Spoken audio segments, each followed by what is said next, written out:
Today's eMoney tip of the week is my fourth and final video on variable annuities. Again, this has been one of the most requested eMoney tip of the weeks, what people find to be the most complicated, and I've honestly put off doing it because it is so much information. So I've actually split into 4 different weeks. If you haven't seen my other ones, I highly encourage you to go and learn how to do this. It's eMoney tip of the week number 44, techniques variable annuity part 1. eMoney tip of the week number 45, variable annuities part 2. eMoney tip of the week number 46, variable annuities part 3. If you want to find us, you go to our website, beartongueadvisors.com. We have them in our resources. You can also find those by Googling it. You can also go to LinkedIn and go to Facebook and look at our past posts. But really what I focused in on the first one was how to do the basic inputs. The second one, I talked about the guarantees, which is the hard part. The third one, I spent a lot of time building out some strategies here in advanced planning. I just have enough time to cover all the advanced planning strategies and how to look at some reports in here. So one of the problems you have with annuities, and this is the same with a lot of different things you're going to illustrate in here, so you can use this move for other things, is Monte Carlo is great for Monte Carlo, but sometimes we have to do straight line. And what I mean by that is linear. So the old days, if you used a Excel spreadsheet, or before that you used a slide rule and an abacus or whatever you used before, you would show a return, say it was 7%. It would be 7%, 7%, 7%, 7%. Now we use Monte Carlo, where that 7% is going to have a standard deviation. It's going to go all over the place. So I get this from advisors, I get this from clients all the time. They see an average rate of return. It's an arithmetic mean. Right? It's not going to show that. But on cash flow report, if the client pulls up any reports on their client portal, they're going to see that higher number, and it's not going to gel well. So a lot of times I'll create a scenario in here where I'm going to straight line it. So I want to show you how to do that. So we're going to go to add new, and we're going to go down to reinvestment strategy. We're going to add this fact inside of here, and we're going to call this straight line assumptions. You can call whatever you want to call it, flat rate of return, I don't care. And so why is really important is we're going to next show this for a particular calendar year. I'm going to show for right now. Apply taxes, I'm going to put no.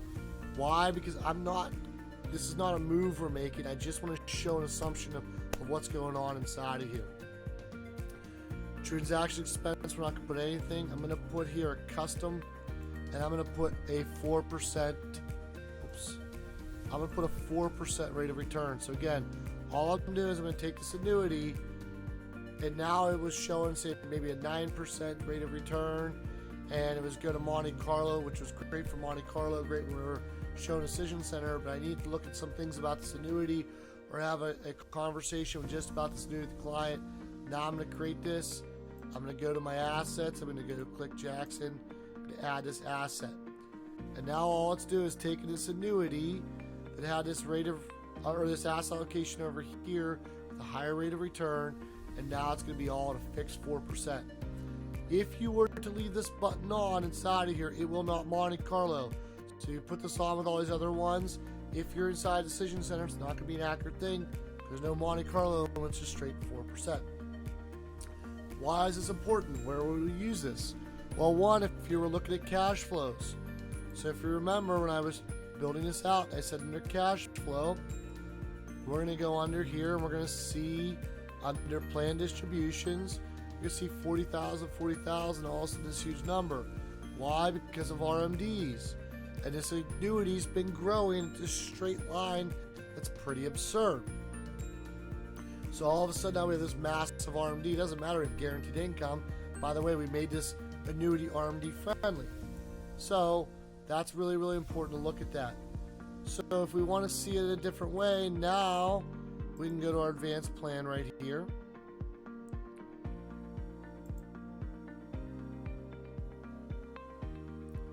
Now it's showing 40,000. Why?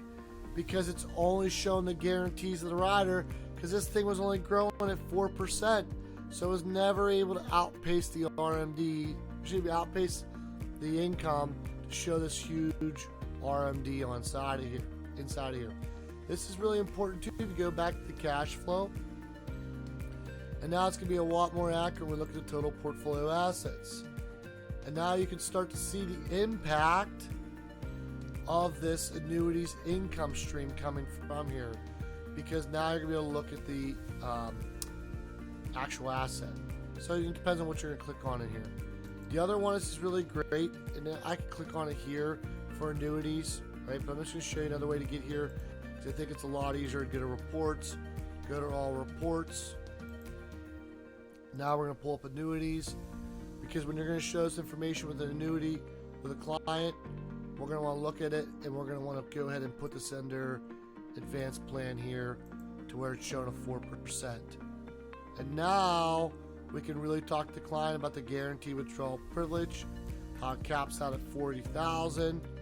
All right, not going to go higher. And now we can see that at a certain point in time, they only got a 4% rate of return. You know, another way to show this, I'll have clients just really, or advisors, they really want to show a client what happens if you didn't get any return in here. How does this income rider work? So another thing we can do is we can go back to our plans. We're going to go back to the advanced plan that we just did. And I'm going to change the assumption on here to be a 0% rate of return.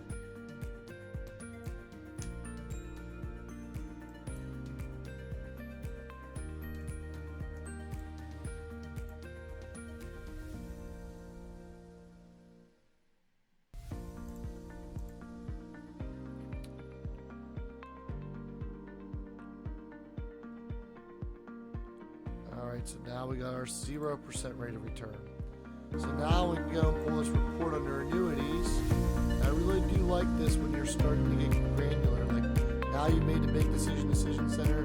Does this thing make sense? And you really want to isolate this, and you really want to have a conversation about this annuity.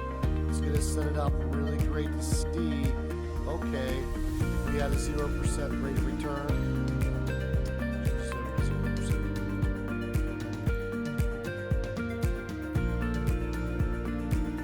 How is this going to eat away at this and understand what the value of this guaranteed withdrawal privilege this client is using? So you can build out a lot of different scenarios in here.